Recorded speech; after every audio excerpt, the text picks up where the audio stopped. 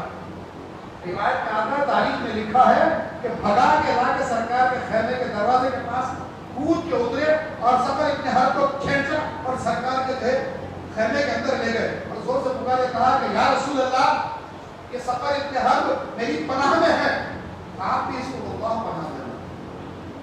ادھر یہ اندر کھینچے اور ادھر عمر فاروق دوڑ کے اندر گھسے, ہاتھ میں ننگی تلوار ہے, سونتے کھڑے ہیں بس مارنے کے لیے.